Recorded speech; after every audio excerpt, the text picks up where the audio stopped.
Bonjour à tous et bienvenue pour cet épisode numéro 125 du Basket Lab, le laboratoire du jeu. Alors aujourd'hui, bilan des Minnesota Timberwolves. Donc, vous aurez compris, nous sommes dans notre série de podcasts Les stats de la saison où on fait le bilan équipe par équipe à travers ce format des statistiques qui sont un peu un prétexte pour nous permettre de parler de plein de petits sujets à droite à gauche à travers donc certaines stats. Et donc, aujourd'hui, nouvel épisode de cette série avec donc un numéro sur les Timberwolves. Et donc, bien sûr, vous vous en doutez sans doute, pour parler des Timberwolves, on reçoit notre spécialiste maison de Minnesota, qui est par ailleurs un très très grand habitué du Basket Lab, puisque c'est Rafa, évidemment. Rafa, analyste généraliste évidemment, mais bien sûr fan des Timberwolves, donc il a toujours plein à dire et à nous raconter sur la saison de Minnesota, et donc nous le recevons aujourd'hui pour discuter de tout ça. Alors oui, petite remarque également, vous remarquerez que nous avons enregistré ça avant la draft et la free agency, donc c'est pour ça qu'il y aura 2-3 remarques un peu amusantes et un peu anachroniques, ou en tout cas qui aujourd'hui sont périmées, mais je vous laisse découvrir.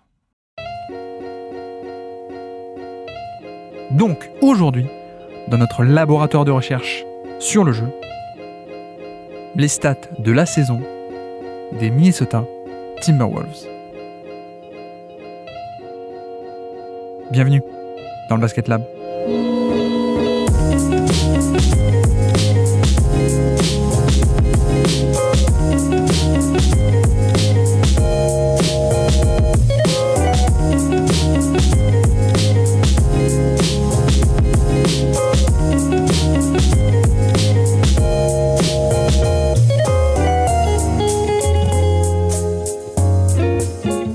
Donc, on se retrouve pour un nouveau numéro de nos stats de la saison, les 10 stats de la saison, avec aujourd'hui une équipe en particulier qui a presque fait les playoffs, vous allez voir, et on reçoit un habitué, un grand habitué, on reçoit Rafa. Comment ça va, Rafa ?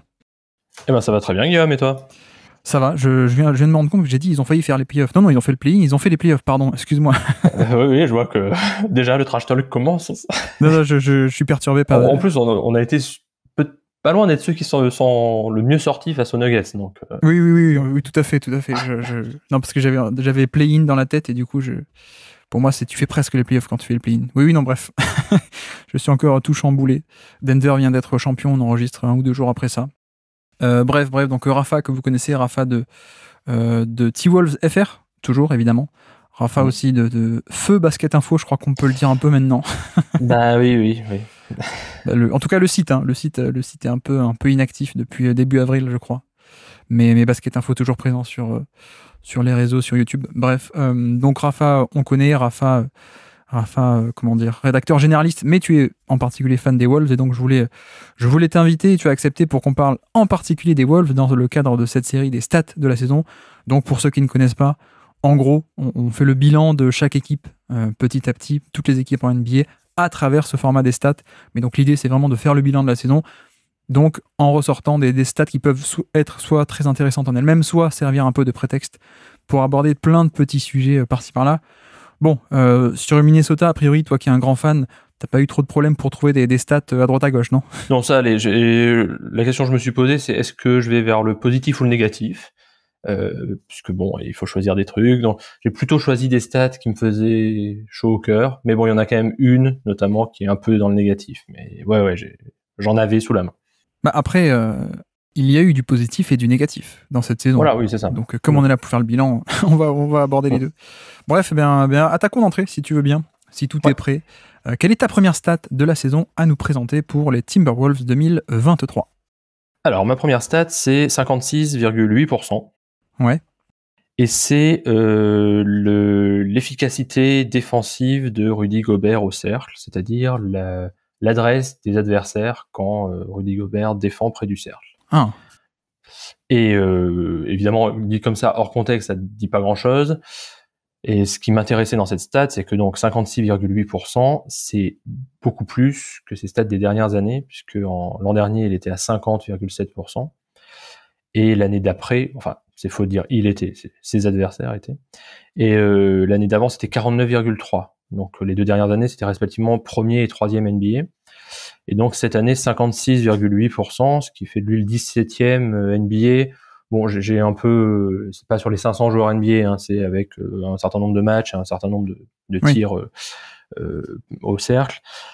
Mais il y a une baisse donc qui est quand même très très sensible de 6 points dans l'efficacité défensive. Alors c'est pas le seul chiffre défensif et ça dit pas tout de la défense d'un joueur, mais pour un pivot qui est protecteur de cercle, ça dit malgré tout beaucoup. Et là, en l'occurrence, ça dit beaucoup d'une perte d'influence malgré tout. Justement, j'avais un peu la même. Si je dis pas de bêtises, allez la chercher sur les trackings de NBA.com, hein, c'est ça ? Ouais, absolument. Ouais. Donc effectivement, j'avais noté ça aussi. Pour le formuler autrement, il était à moins 7,6% d'efficacité, de perte d'efficacité infligée au panier pour Rudy Gobert, moins 7% en gros.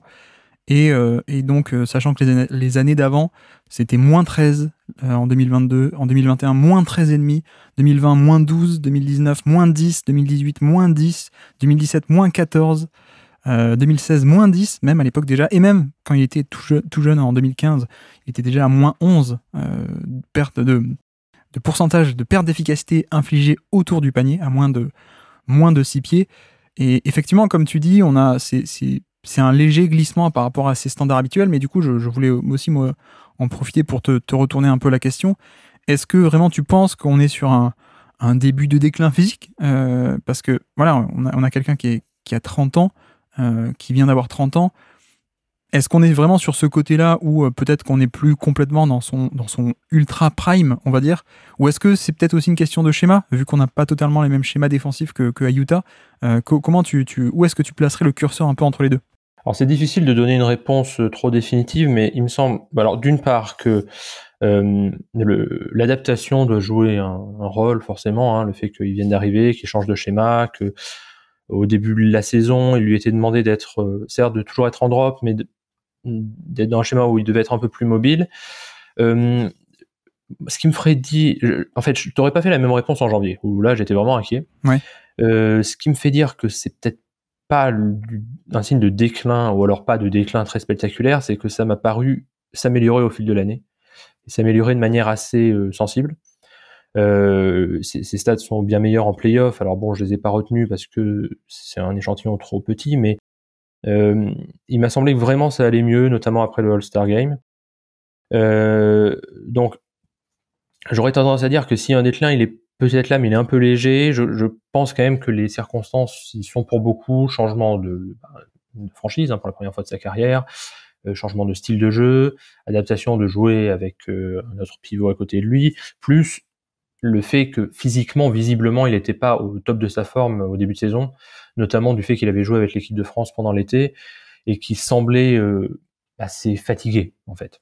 Donc bon, je pense que pour avoir une réponse un peu définitive, il faudrait voir l'an prochain ce qu'il en est. Oui. Pour avoir un échantillon plus global et voir si avec un peu plus d'habitude à l'effectif autour de lui et peut-être un été un peu plus reposant, on revient à des chiffres plus semblables à ceux des années précédentes. Oui, parce que non seulement c'est un petit échantillon pour l'instant, on n'a qu'une saison comparé donc à tout un paquet de saisons en carrière où il était toujours à des zones un peu plus hautes. Mais en plus, il y a un changement de contexte cette même année. Donc quand on recoupe tout ça, c'est vrai que ça peut être des éléments pour nuancer un peu ça. De l'autre côté, comme je disais, on est sur quelqu'un qui arrive à 30 ans, donc c'est pas non plus totalement négligeable. En tout cas, ça pourrait être une forme de déclin physique, même si, contre-nuance qu'on peut balancer, le 30 ans d'aujourd'hui, c'est pas le 30 ans d'il y a 15 ou 20 ans. Peut-être, j'ai l'impression, au niveau des sportifs de haut niveau, on en voit certains arriver à 35, 40, 45 ans, même 58 pour Tom Brady. Mais donc c'est vrai qu'il y a ce côté-là, et tu nous confirmes quand même qu'on a des schémas un peu plus dynamiques ou un peu moins traditionnels que ceux de Utah aussi, du côté de Minnesota, ou qui peuvent peut-être influencer. Oui, je pense, même si en plus les 20-30 premiers matchs de la saison, c'était aussi difficile d'identifier un schéma parce que Chris Finch cherchait les bonnes solutions. Ouais. Bon, faut ajouter à ça que toute la première partie de la saison, il y a D'Angelo Russell qui est un joueur faible défensivement et notamment qui qui ouvre plus de lignes de drive aux attaquants adverses. En premier rideau, tu veux dire, ouais. Ouais, en premier rideau, ce qui fait que Gobert est aussi un peu plus attaqué en un sens. Même, bon, alors il faut dire aussi que malgré ce chiffre-là, si on regarde un autre indicateur qui est celui du on-off avec Gobert ou sans en défense, Minnesota a encaissé moins 5,7 points de moins par 100 possessions quand Gobert était sur le terrain. Ce qui est dans le 91e percentile, donc ce qui est très bien, que Minnesota a la 10e défense de la NBA. Donc il y a eu un effet malgré tout Gobert, hein, même, malgré ce chiffre que j'ai choisi en premier. On peut en trouver d'autres qui disent que Rudy Gobert a rendu la défense de Minnesota non pas d'élite, comme c'était j'imagine l'espoir, mais en tout cas très honorable et très correct, et qu'il y a une vraie différence entre la défense quand il est sur le terrain et quand il n'y est pas.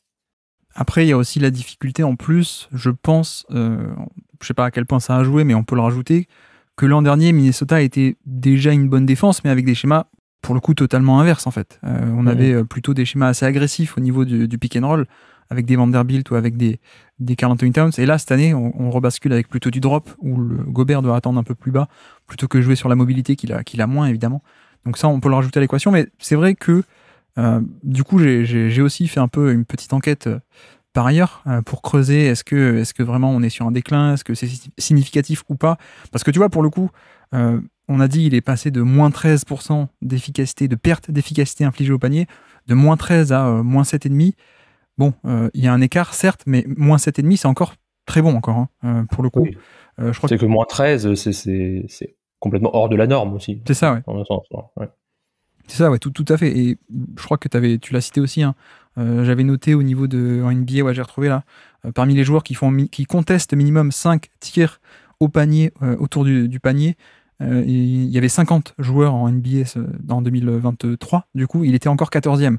Enfin bref, on est encore sur un très bon protecteur de panier. Hein, donc, il y a une chute, mais elle n'est pas non plus significative ou catastrophique, pas du tout. Et surtout, du coup, je me suis dit, on va essayer de regarder un peu les autres chiffres, voir si on peut glaner un peu des indicateurs par ailleurs. Déjà, c'est vrai que son on-off a un peu baissé. Son on-off, donc les stats de on-off, c'est avec ou sans, bien sûr. Il est un peu tombé, il est passé de moins 8 quand il était sur le terrain l'an dernier à moins 5,7 cette année.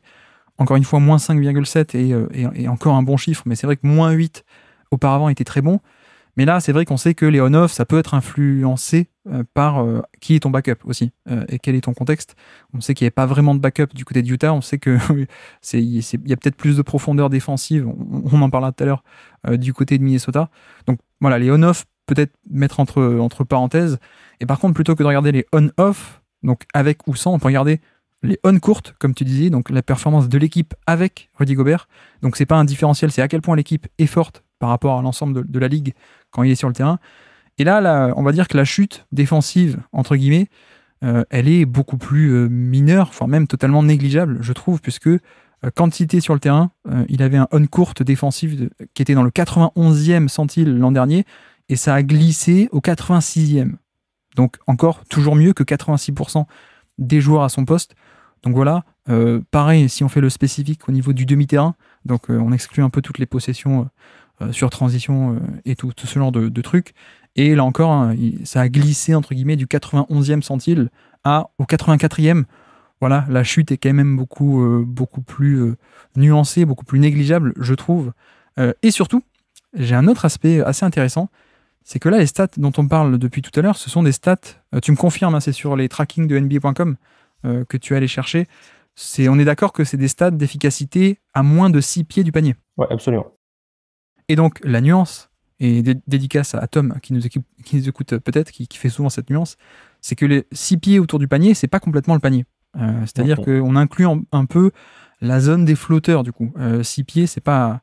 Le panier, on va dire, il est à 3-4 pieds, non pas en métrique, pardon, mais bref. Et donc, si on regarde non pas les stats au niveau des 6 pieds, moins de 6 pieds autour du panier, mais les stats au niveau du panier en lui-même, et donc cette fois non pas sur NBA.com, mais sur Cleaning the Glass, bah là, pour le coup, il n'y a pas de différence par rapport à l'an dernier. Il n'y a vraiment pas de différence, c'est-à-dire qu'en 2022, il autorisait une efficacité de 64%, 64,3%. En 2023, il autorise 63%. Donc même Enfin voilà, on est vraiment sur un même chiffre. Et c'est vrai que du coup, la différence, ça se fait pas directement en panier, mais peut-être sur la zone des flotteurs un peu autre, quoi, finalement, parce que tu vois, sur la stat des moins de 6 pieds, c'est peut-être pas les premiers pieds directement autour du panier qui posent question, c'est peut-être la zone un peu plus lointaine par rapport à ça. Et c'est peut-être juste aussi que les équipes ont, à Minnesota, un peu mieux appris ou arrivent un peu mieux à attaquer cette fameuse zone du drop et du flotteur, peut-être. Oui, et d'ailleurs, en t'entendant parler, je regardais sur le Cleaning the Glass les stats là, et je vois que ça m'avait échappé que alors les adversaires donc shootent dans la zone du flotteur, donc qui est entre 4 et 14 pieds, bon, plus 9,3% quand Gobert est sur le terrain, oui. Ce qui est un chiffre absolument colossal, hein, c'est premier centile, donc le pire, quoi. Oui, là tu parles de différentiel. Hein, ouais, de différentiel. Mais alors, du coup, pour le on-court, les équipes, l'an dernier, shootaient contre lui, c'est une performance dans le 71e centile, et là, c'est tombé au 41e centile, dans la short mi-distance. Donc là, effectivement, c'est là qu'on voit la chute, en fait. Ouais. Et c'est vrai que souvent, c'est un truc qui m'a... qui à chaque fois m'a interrogé pendant cette saison, et je sais pas si c'est une consigne ou si c'est un malaise par rapport au schéma ou si c'est des hésitations de Gobert lui-même, mais il y avait une forme de manque d'agressivité sur cette zone du flotteur. Et ça se voyait particulièrement dans les matchs contre Atlanta, par exemple. Trae Young adore ce genre d'action. Ou sur pick and roll, il se retrouve dans la zone du flotteur et tout. Et Gobert descendait très très bas vers le panier. Et n'était pas très agressif, même du point de vue des mains, pour arrêter ce genre de tir. Alors ça s'est un peu moins vu en fin de saison, il me semble, mais ça a été clairement un des gros défauts de la saison. Et bon, je sais, j'arrive pas trop à dire à quoi c'est dû, mais en tout cas, c'est certain que la distinction là est assez importante entre protection du cercle lui-même, enfin des tirs pris au cercle vraiment, et des tirs à mi-distance courte, quoi. Bah c'est ça, ouais. C'est pour ça qu'en général, on peut faire le raccourci de prendre cette stat de NBA.com des moins de 6 pieds, mais c'est vrai que dans des cas un peu extrêmes comme celui-là, celui de Gobert, c'est intéressant de décortiquer parce qu'on se rend compte que au panier en lui-même, finalement, il n'est pas moins bon que l'an passé, il est même meilleur à hauteur de quelques dixièmes de pourcent, mais bref, il est aussi bon que l'an passé pour le cercle en lui-même. C'est plutôt que cette année, pour quelconque raison que ce soit, j'avoue que j'ai pas assez étudié Minnesota pour savoir, mais il y a un côté où on concède ce short mi-distance, ce fameux flotteur. Soit ce sont les équipes qui ont aussi appris à mieux le punir. Tu parlais de Trae Young qui est très fort, mais il y a plein de profils comme ça qui adorent prendre ce tir pour punir le drop. Soit aussi, certes, Minnesota concède ce tir-là, mais en même temps, j'ai aussi envie de dire, est-ce que c'est pas mieux de concéder ce flotteur-là plutôt que tout autre type de tir sur le terrain, des catch and shoot ou des lay-up, justement. Finalement, la stat en lui-même sur cette zone, on se dit c'est dommage, ils autorisent une plutôt pas mal efficacité, mais quand on dézoome et qu'on recontextualise par rapport au reste du jeu, finalement c'est peut-être aussi un des objectifs de Chris Finch et de Minnesota de concéder ce tir-là via le drop en fait. Oui, sans doute. Je pense qu'il y a aussi, de manière un peu moins optimiste, disons, le fait que Gobert a été habitué à jouer comme ça avec le Jazz, où c'est lui qui est responsable en fait de tout en défense, et que là il descendait très bas dans le schéma du drop, ne sachant pas trop si quelqu'un allait venir le protéger côté faible ou pas, oui. Et notamment du fait que c'est Towns qui se retrouve au poste 4. Bon, alors dans la partie de la saison où il n'était pas blessé, et que Towns n'est pas très à l'aise avec ces rotations là, et que parce qu'il a pas eu l'habitude de jouer à ce poste là, donc si Gobert descend pas très bas, et ben c'est pas un flotteur qu'il offre, mais c'est la possibilité du lob, du alley-oop, ou alors d'une coupe sous le panier, et d'un panier encore plus facile, quoi. Ouais, effectivement. Donc voilà, c'est un peu finalement on voit que au niveau de l'efficacité au panier en elle-même, ça change pas trop. Par contre, c'est vrai qu'une autre stat aussi qu'on peut rajouter, non pas au niveau de l'efficacité au panier, de à quel point est-ce qu'il arrive à influencer le pourcentage adverse au panier, mais au niveau de la fréquence de tir, par contre, là c'est vrai que ça descend un peu. C'est-à-dire que c'est sans doute une notion qu'on on sous-estime dans le côté protecteur de panier, c'est la fréquence de tir autorisé aussi, le côté intimidation, le côté dissuasion du panier. C'est bien de très bien contester les tirs adverses, mais c'est peut-être mieux aussi de les empêcher parfois. Et là, c'est vrai que il est tombé l'an dernier, du 99e centile, donc mieux que quasiment tout le monde à son poste en NBA, à cette année le 75e centile. Et là, pour le coup, j'avoue que c'est toujours pas une chute conséquente non plus, mais c'est peut-être aussi à garder du coin de l'œil par rapport à l'an prochain et sur un plus gros échantillon de à quel point est-ce que c'est un changement qui est dû au changement de contexte, justement, de passer de Utah à Minnesota et des schémas différents. Ou alors, est-ce qu'il y a peut-être aussi un côté intimidation du panier qui est un peu moins grande? Voilà, ça, ce côté fréquence de tir autorisé au panier, je pense qu'elle pourrait être intéressante à suivre pour l'an prochain, pardon, du coup. Oui, tout à fait. Mais en un sens, malgré les petites inquiétudes qu'on peut avoir, il me semble que le principal problème en fait de Gobert cette année, certes, il était sans doute un peu moins bon défensivement, mais c'est surtout offensivement que il a pas réussi à trouver complètement sa place pour l'instant dans l'équipe. Donc, est-ce que tu as des stats offensives à nous donner sur Gobert ou pas? Là, j'en ai une par exemple. Vas-y, enchaîne. Plein d'autres, hein, mais si on prend les on-off, Minnesota inscrivait moins 6,1 points par 100 possessions avec Gobert sur le terrain. Donc ce qui est quand même vraiment beaucoup, hein, c'est le 16e centile pour le coup, donc c'est assez mauvais. Et alors à quoi c'était dû? Au fait que notamment le nombre de turnovers augmente énormément avec lui sur le terrain, plus 2,1. Le nombre de 3 points pris, la fréquence des 3 points pris baisse énormément, et le nombre d'attaques en transition baisse de manière spectaculaire aussi. Donc le combo de plus de turnover, moins de transition en faveur de l'équipe et moins de 3 points pris, ça veut dire beaucoup moins de possession offensive pour l'équipe quand Gobert est sur le terrain. Oui. Et il n'a pas assez compensé par ce qu'on pourrait imaginer, c'est-à-dire les rebonds offensifs. Oui. Alors même s'il est resté performant au rebond, mais pas assez, parce qu'on ça suffit pas. On peut pas avoir un rebond offensif à chaque possession, ça suffit pas pour compenser tout le reste. Après, c'est un compromis totalement prévisible de se dire on va recruter Rudy Gobert et ça va nous améliorer la défense, même s'il y a certains aspects offensifs qui vont un peu pêcher. J'essaie d'en trouver en 2-3 clics au niveau de la défense, par exemple la défense sur demi-terrain l'an passé. Oui, tu vois, elle était un peu moins bonne avec Jared Vanderbilt, alors qu'avec Vanderbilt, tu avais sans doute aussi un côté transition qui était beaucoup plus présent, rebond offensif qui était plus présent. Là, c'est vrai que tu l'as pas avec Gobert, tu l'as moins, mais par contre, tu as une défense sur jeu posé qui est plus forte, et on va se dire que Minnesota, qui a sans doute de très grandes ambitions, construit aussi peut-être pour les playoffs avec cette ambition-là, et avec ce côté, le jeu sur demi-terrain est aussi important, donc c'est peut-être un compromis qu'on est enclin à faire. En tout cas, c'était un peu l'idée sans doute, quoi, je pense. Oui, sans doute, hein, mais c'était évident qu'il allait y avoir des compensations et que de toute façon le style de l'an dernier était difficile à tenir sur la durée, ça c'est certain. Alors peut-être aussi, et je pense que ça sera amené à être corrigé sans doute par Finch. Je pense qu'ils ont essayé de lui en faire trop à Gobert, de faire comme s'il avait un niveau supplémentaire à atteindre en attaque, et il y a eu quand même assez fréquemment des possessions assez absurdes où il joue au poste et il est pas bon, il a pas de move, il a pas de main suffisante, donc ça, et comme c'est pas un très bon passeur, un assez médiocre passeur, ça faisait que l'attaque était complètement à l'arrêt. Donc ça joue aussi, et je pense que tout ça peut être corrigé, alors pas forcément facilement, mais ça peut être corrigé en lui redemandant de faire ce qu'il sait faire.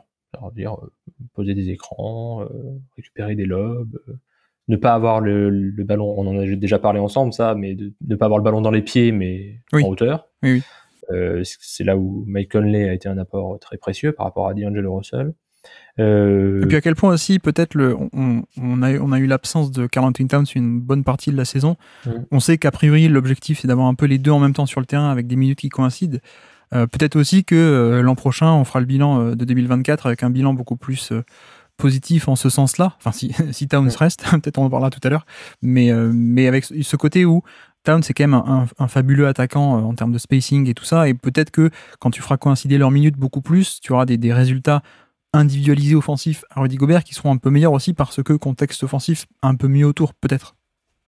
Oui, je pense. Et puis, alors il y a des trucs que tu peux pas changer. C'est évident que tu auras de toute façon tu shooteras moins à 3 points avec Gobert sur le terrain, tu auras moins d'attaques en transition avec Gobert sur le terrain. Ça, c'est peu probable que ça change. Mais par contre, le nombre de turnovers, ça peut changer en évitant de lui donner des ballons dans des zones où de toute façon il sait pas quoi en faire, parce qu'il n'est pas capable de le faire. Oui, effectivement. D'ailleurs, tiens, avant de finir, au niveau de sa saison, on va dire plus globalement, comment est-ce que toi sans revenir sur le trade peut-être, ou tu peux le faire si tu veux, mais comment est-ce qu'on peut qualifier la saison de Rudy Gobert au final? Disons que en fait le trade pollue tout en un sens. C'est-à-dire que à cause du prix qui a été payé, les attentes sont démesurées parce que ça a été un trade surpayé sans aucun doute. Dans l'ensemble, moi je trouve que sa saison est pas tout à fait au niveau de ce qu'on pouvait attendre. Il n'a pas fait une aussi bonne saison que les dernières à Utah, ça c'est certain. Mais en revanche, je suis vraiment persuadé que sans Rudy Gobert, cette équipe ne va pas en play-off. Oui. Parce que Towns était absent et que Gobert, malgré tous les problèmes qu'il y a eu pour l'intégrer, c'est lui qui a fait de cette équipe une équipe qui était solide défensivement, sans être l'élite, encore une fois. Donc de ce point de vue-là, il me semble que c'est une saison sans doute mitigée et qui est une semi-réussite si on regarde le point de vue uniquement sportif et le contexte avec la longue blessure de Towns, mais qui est vu différemment et perçu différemment et sans doute en partie de manière juste à cause du trade lui-même. Oui, alors après c'est vrai qu'on peut pas s'empêcher d'invoquer l'énorme contrepartie qui a été mise sur la table. Ça, c'est vrai que le fait de faire un all-in, ça me dérange un peu moins. Ce qui est peut-être un peu plus dérangeant, c'est le timing avec lequel le all-in est fait, dans le sens où le reste de l'équipe est peut-être pas encore parfait, où Anthony Edwards est encore très jeune et pas non plus en plein dans son prime. Je pense que le trade aurait peut-être été mieux vu si par exemple Anthony Edwards avait 25 ans, déjà All-NBA, déjà vraiment go-to-guy affirmé, etc. Et que le reste de l'effectif, grosse densité. Peut-être qu'on aurait moins critiqué le trade en lui-même, voire même la contrepartie, si on avait rajouté Rudy Gobert en tant que all-in là-dedans. Et peut-être même qu'aujourd'hui, du coup, on verrait sa saison beaucoup plus positivement, sans que lui ne fasse des choses différentes, finalement. C'est peut-être aussi parce que lui a déjà 30 ans, il est sans doute plus proche de la fin de son prime que du début. De l'autre côté, Anthony Edwards a à peine 21 ans. à peine. C'est vrai que c'est là-dessus où peut-être ça coïncide un peu mal et qu'on peut un peu comprendre certaines critiques. Oui.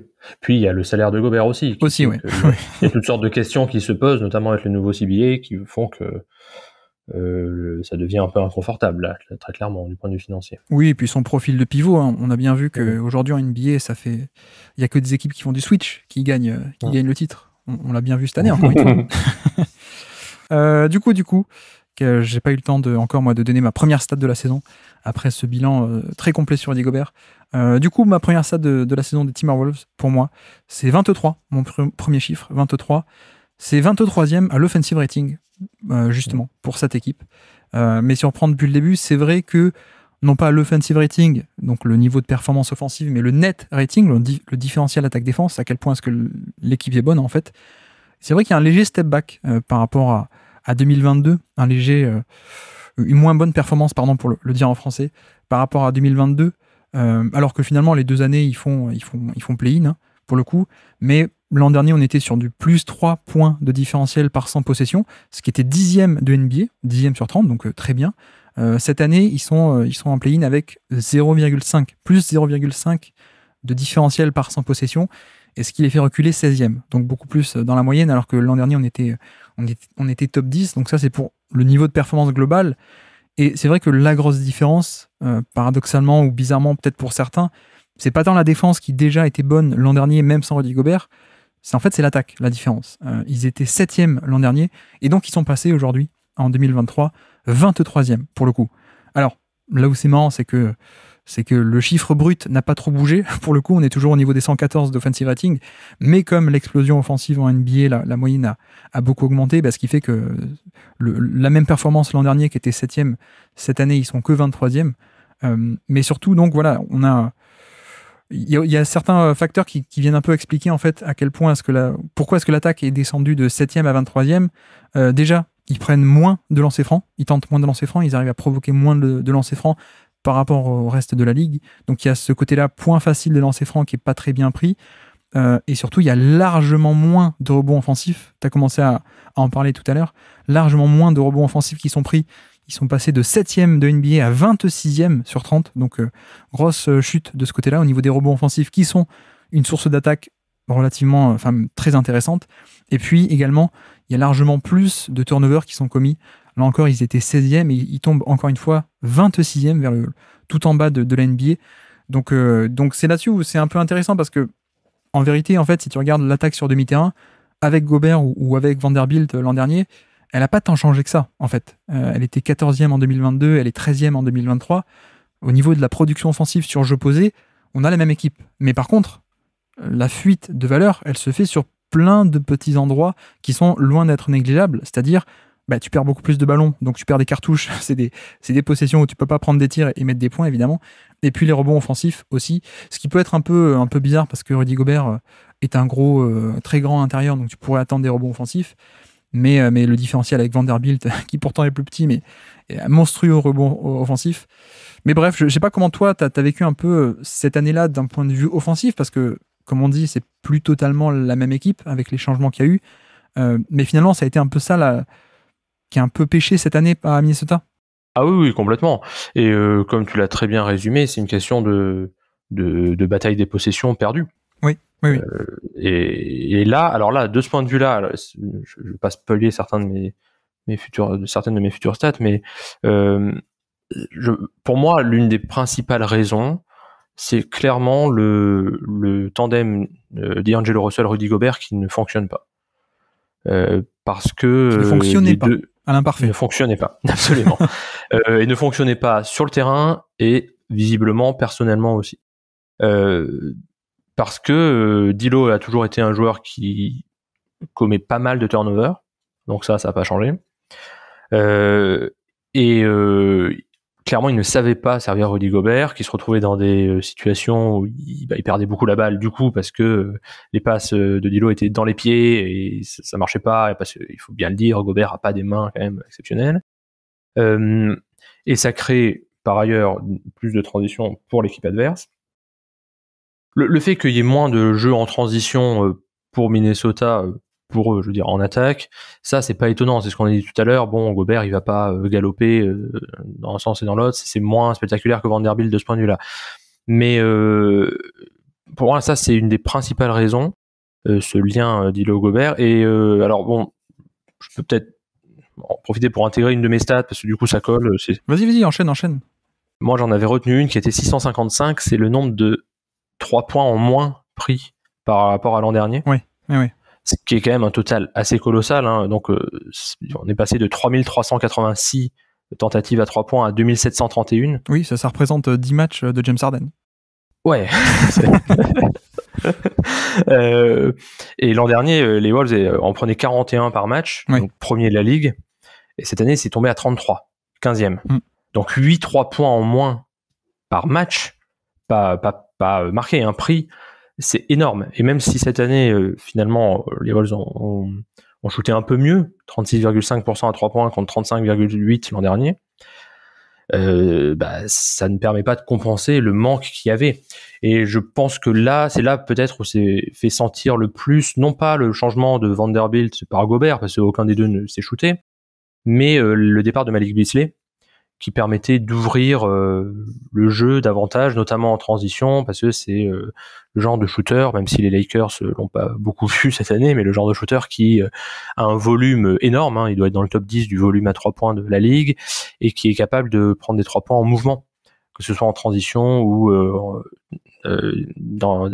après des handoffs ou derrière des écrans. Et ça, de ce point de vue-là, c'est vrai que c'est difficile de garder un niveau offensif supplémentaire, a fortiori quand ton meilleur shooter est absent 3 mois. Puisque c'est ça, ouais. En dehors de Karl Anthony Towns, il n'y a pas de très bon shooter à haut volume. Anthony Edwards étant un cas un peu différent, puisque lui, il shoot beaucoup volume. À 3 points. Ouais, c'est ça. Voilà, il a un haut volume, mais c'est beaucoup du 3 points créé lui-même en pull-up. Et donc, il y avait très peu de solutions finalement de 3 points off-ball. Oui, tu veux dire même au niveau du profil de tir qui sont tentés, on a une perte de ce côté-là aussi, quoi. C'est pas juste le jeu des possessions, c'est pas les rebonds offensifs, on va moins chercher de points là-dessus. C'est pas juste la transition, on va moins chercher de points faciles là-dessus.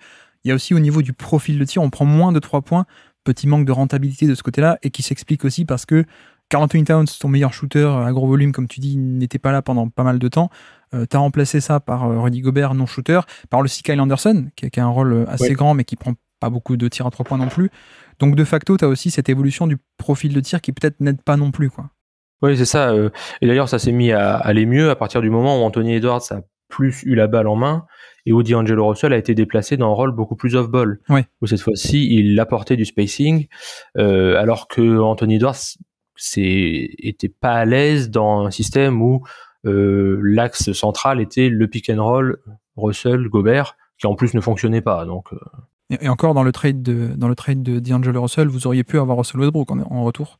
Ça aurait pas aidé au niveau des 3 points, effectivement. Ouais. Ok. Parfait.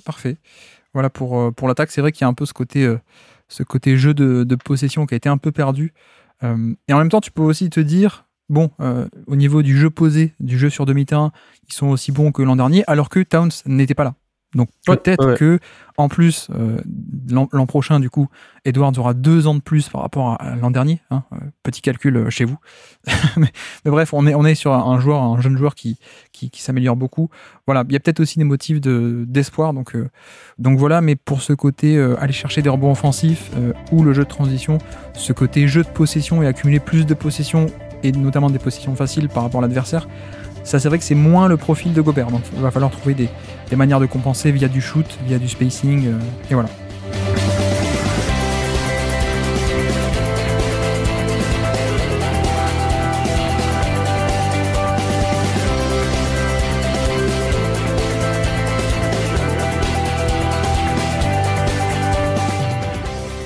Quelle est du coup ta 3e stat du jour à nous présenter ? Eh ben, tu m'offres la transition puisque c'était sur Anthony Edwards et c'était 14,6 ma stat.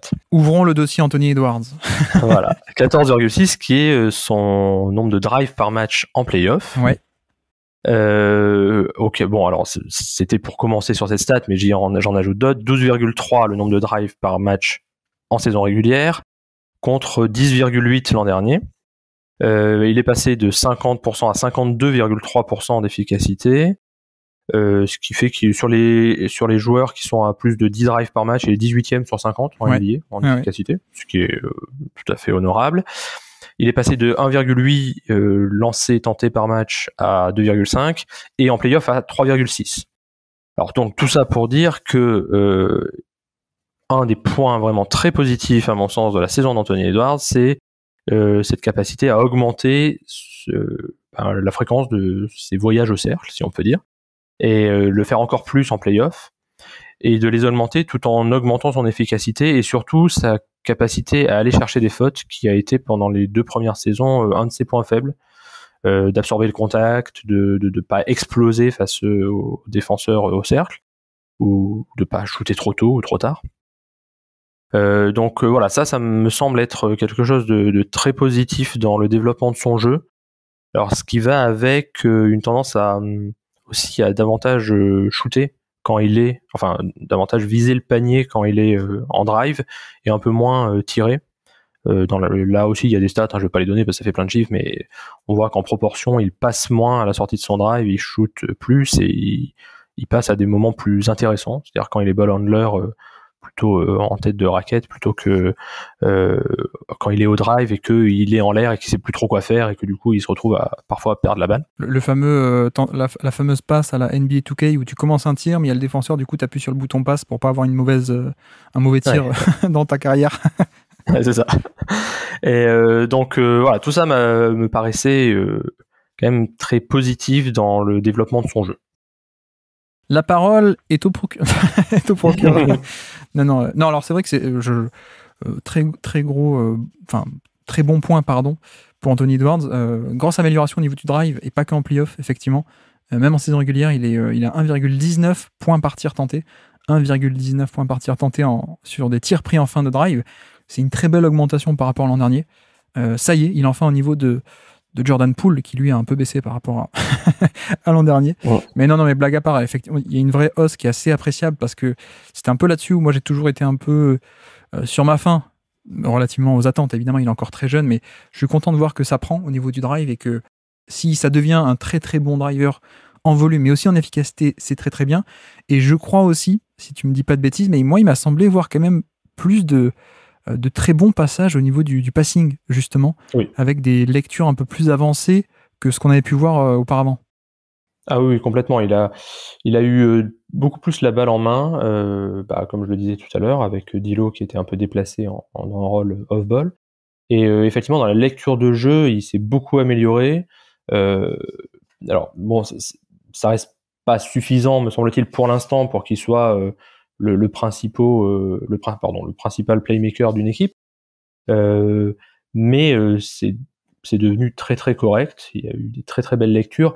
Alors là où c'est un peu plus compliqué, c'est avec Gobert, où on sent que là il a pas encore trouvé complètement le truc pour savoir jouer avec Gobert en tant que playmaker. Mais oui, il y a eu effectivement de grosses améliorations là-dessus, et en défense aussi, pareil. Oui.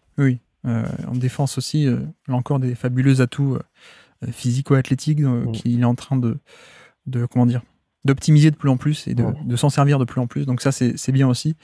Donc oui, il y a une progression qui est totalement logique. Et encore une fois, on rappelle, il n'a que 21 ans, pour le coup. C'est ce qui est extrêmement jeune. Donc pour moi, on est largement dans les temps, même si je sais que j'ai peut-être un avis un peu plus bas que la moyenne, mais pour moi, on est largement dans les temps. Il n'y a aucun motif d'inquiétude, bien au contraire. Mais c'est vrai que du coup, je peux enchaîner avec ma stat, du coup. Oh, tu vas sortir le point par tir général, non? C'est un peu ça. Mon chiffre, c'est 97. C'est son True Shooting Plus. Le True Shooting Plus d'Anthony Edwards en 2023.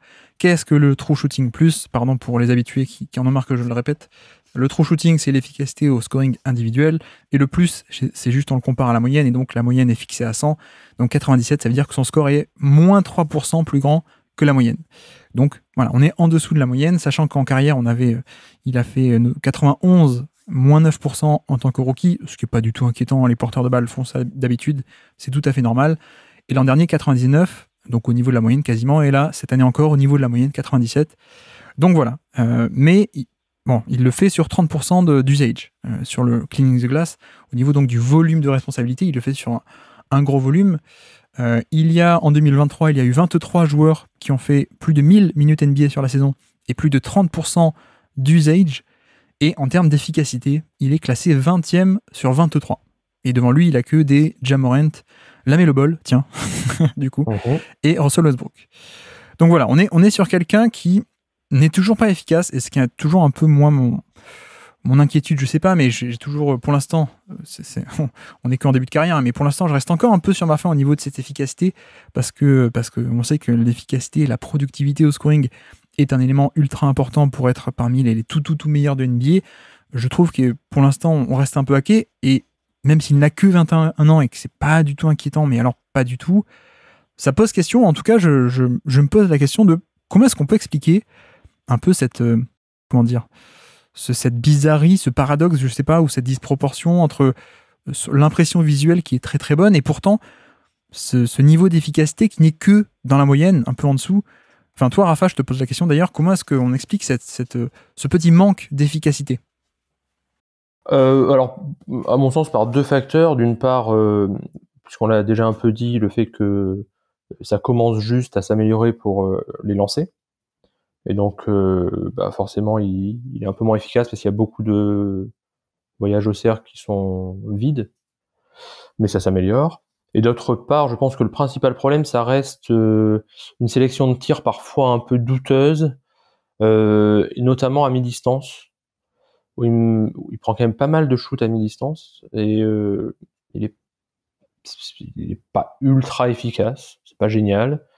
Et surtout, et pour moi c'est vraiment le point sur lequel depuis sa saison rookie d'ailleurs, je me dis que c'est là où il y a une énorme amélioration à faire, c'est le flotteur. Il a pas de, ça s'améliore un peu, mais il a pas de flotteur. Et il prend quand même pas mal de tirs dans cette zone, mine de rien. Il lui manque encore cette subtilité. Quand il voit que l'accès au cercle est un peu bouché, soit il s'entête à y aller et ça marche pas toujours, soit il balance un tir qui est pas terrible. Donc pour moi, c'est là où il y a encore un travail à faire, c'est dans cette sélection de tirs qui fait que parfois il s'enflamme un peu sur les tirs qu'il prend. Mais est-ce que c'est un manque de subtilité, comme tu dis, de subtilité et de savoir-faire peut-être? Ou est-ce que c'est pas un manque de toucher de balle, peut-être? Parce que je sais que moi, c'est ma plus grosse inquiétude avec lui, c'est le toucher de balle, qui n'a pas l'air élite. Ça a toujours été ma grosse réticence. Ouais. Je vois que là, au niveau des lancers francs, puisqu'on parle de toucher de balle, c'est un peu corrélé. On est encore à 75% cette année, pour le coup. Enfin, je sais pas, on avait déjà fait un podcast en plus avec toi au tout début du Basket Lab sur Anthony Edwards, enfin l'an dernier d'ailleurs, parce que le Basket Lab n'est pas si vieux. Mais voilà, il y a ce côté, je te pose la question parce que au final, c'est peut-être pas qu'une question de savoir-faire et de prendre la bonne décision, même si parfois oui, effectivement, mais tu vois, il y a peut-être aussi un capital de base où il a peut-être pas le toucher de balle pour mettre autant de flotteurs dans les mêmes conditions et dans les mêmes zones du terrain que des Trae Young ou que des Stephen Curry ou autre, quoi. Oui, c'est tout à fait possible et c'est pour ça que je parlais de sélection de tirs comme problème. C'est peut-être qu'il faudrait pas qu'ils prennent tous ces tirs-là et donc qu'ils continuent à aller plus au cercle. Et d'ailleurs, Chris Finch n'arrête pas de le dire, hein, et c'est là un des trucs sur lesquels il doit travailler. Oui, parce que quand il va au panier, il peut être je pense, un top 5 driver de NBA absolument inarrêtable avec le combo d'explosivité et de puissance qui peut être vraiment implacable en fait. Oui. Et je pense que ce qui n'a pas aidé, c'est que vu l'absence de Towns, il s'est retrouvé avec un usage très très important. Ouais. Et avec, ça se voyait notamment dans les fins de match, avec tout le poids de l'attaque sur ses épaules. Oui. Et où parfois il était soit trop fatigué, soit il y avait carrément pas de spacing. On le voit au fur et à mesure que sa carrière avance, et c'était très très très frappant cette année, que dans les fins de match, les adversaires font des prises à deux en permanence sur lui, que il laisse ouvert la plupart des autres joueurs dès qu'il y a un drive, et donc il s'est retrouvé aussi, pas seulement de sa faute, c'est ça que je veux dire, à devoir prendre des tirs très compliqués parce qu'il n'y avait pas tant de solutions que ça autour de lui. Ouais. Et que quand on est dans un line-up où il y a Gobert et Kyle Anderson qui ont toutes sortes de qualités mais qui sont pas des shooters, le spacing est quand même pas génial. Oui. Donc ça l'oblige un peu à prendre parfois effectivement des tirs à mi-distance qui sont pas bons. Donc là c'est aussi une question, je pense, de constitution de l'effectif. Comment faire pour que ce défaut qu'il a, qui est effectivement peut-être un défaut de toucher, hein, je suis assez d'accord avec toi, soit le moins visible possible, et ça signifie aussi d'avoir quelqu'un à côté de lui qui est capable de prendre des tirs à mi-distance quand il faut, pour pas que Edwards se retrouve obligé à être celui qui prend ses tirs sur lesquels il n'est pas le meilleur. Disons que de base, il a déjà un peu cette tendance dans le jeu à pas vouloir tout le temps aller au panier, mais à s'arrêter un peu plus tôt pour des pull-ups. Mais en plus, comme tu dis, si quand tu mets ce joueur-là qui a cette tendance dans un spacing un peu pas très bon, voire même parfois mauvais, peut-être que ça a tendance à accentuer justement cette tendance individuelle. Donc effectivement, point de nuance. Après, je pense aussi, on l'a évoqué, mais au niveau des lancers francs, je pense que c'est un peu insuffisant pour l'instant. Autre stat que j'avais noté, le fameux taux de lancer franc, le free throw rate, mais du coup le free throw rate plus, encore une fois par rapport à la moyenne, non pas le chiffre brut, mais par rapport à la moyenne, et il a un score qui est plus 3%, plus élevé que le taux de lancer franc moyen de NBA, donc 103 de free throw rate plus. Je peux te dire le taux de lancer franc plus le free throw rate plus d'autres arrières ou meneurs de NBA, SGA est à 201. Son score est 101% plus grand que la moyenne. Butler, oui. 235 carrément. Mais bon, Butler, c'est Butler. Ah ouais, mais là, tu choisis l'élite des lancers francs. Ouais. Bien sûr. Mais Harden, 160. Le Harden en déclin. qui est à 160, Doncic 180, Trae Young 173 d'ailleurs, Ja Morant 154, donc plus 54%, Tatum 150, donc plus 50%. Et pour dire au contraire, autour de qui plutôt se trouve Anthony Edwards, il est avec 103 de free throw rate plus, il est autour de Kyle Lowry, qui a 48 ans, de Gordon Hayward, de Kyle Anderson, de Talen Horton-Tucker, Malik Monk. Donc voilà, pour moi, première chose, il y a un gros manque à gagner de ce côté-là, d'un point de vue rentabilité, c'est les lancers francs. S'il était capable d'aller chercher plus de lancers francs, et peut-être aussi de les mettre derrière, mais de les provoquer, ça ferait des tonnes de points faciles qui remonteraient, qui boosteraient sa productivité au scoring individuel. Et puis le deuxième, c'est un peu le côté touché de balle, et le fait que, en vérité, pourquoi est-ce qu'il a un score global très proche de la moyenne, voire un peu en dessous de la moyenne? Parce qu'en fait, il est quasiment au niveau moyen d'efficacité sur toutes les zones du terrain. En fait, il est 52e centile au niveau du panier, pas que les drives, mais tous les tirs au niveau du panier, 52e centile, donc mieux que 52% des joueurs à son poste, donc dans la moyenne, 52. 40e centile au niveau des short distance, les fameux flotteurs, 41e centile au niveau des longs tirs à 2 points, et 56e centile au niveau des 3 points. Donc voilà, finalement, on a quelqu'un qui va pas chercher ses points bonus sur lancer franc et qui, sur le reste des tirs, le met avec un taux moyen, ce qui fait que, du coup, on a un joueur qui a une efficacité globale, très logiquement, en fait, au niveau de la moyenne. Oui, même si je nuancerais un peu sur les 3 points, il me semble que vu la difficulté des 3 points qu'il prend, il est plutôt, alors pas en termes de chiffres bruts, mais il est plutôt au-dessus de la moyenne en termes de pourcentage sur les pull-ups pris. Oui. Mais je pense que pour les lancers francs, effectivement, c'est un des gros problèmes, mais qui est dû, bon, à part la question du toucher, aussi peut-être un peu un manque de vis sur comment faire sentir que j'ai été touché et tout ça. Et aussi, parce que malgré tout, il y a un peu de ça dans comment obtenir des lancers, un peu une question de réputation. Et ça m'a frappé de voir que pendant les playoffs, on lui sifflait beaucoup plus de fautes en sa faveur qu'en saison régulière, sur des actions qui se ressemblaient. Et je pense que ça va augmenter aussi avec sa réputation. Oui, puis avec du spacing, peut-être un meilleur spacing, on le force, on lui dit d'être encore plus agressif sur les drives et d'aller au panier. Voilà, peut-être vraiment, je trouve que c'est une piste d'amélioration assez facile d'aller chercher ses lancers francs et ça boosterait son efficacité. Après, c'est vrai que pour l'instant, moi, tant que ça se matérialise pas, je m'avance pas en disant ça va arriver, quoi. C'est juste ça, cette nuance. J'ai un peu peur. Je sais pas, parce que Jaylen Brown est un excellent joueur NBA, mais je trouve qu'on est un peu dans ce moule de Jaylen Brown, en fait, où le toucher de balle est bon, mais peut-être un peu insuffisant, et où ça va pas non plus chercher des tonnes de lancers francs.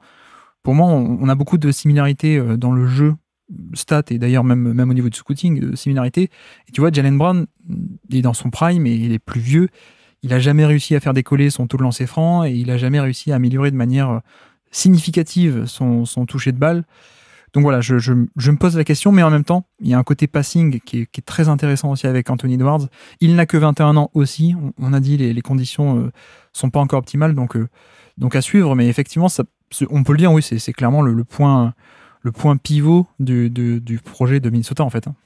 Oui, et puis le fait que pour 2 saisons consécutives, là, il est montré qu'en play-off, il était même meilleur qu'en saison régulière. C'est quand même ultra encourageant. Oui. Et puis, encore une fois, un niveau d'efficacité au niveau de la moyenne sur un tel volume, c'est déjà bien. On n'est pas là pour dire que c'est pas bien. C'est juste que il arrive encore pas à rentrer dans la zone d'ultra élite où je vois que parfois certains à droite à gauche le mettent déjà. J'avoue que je suis peut-être un peu plus patient, mais voilà.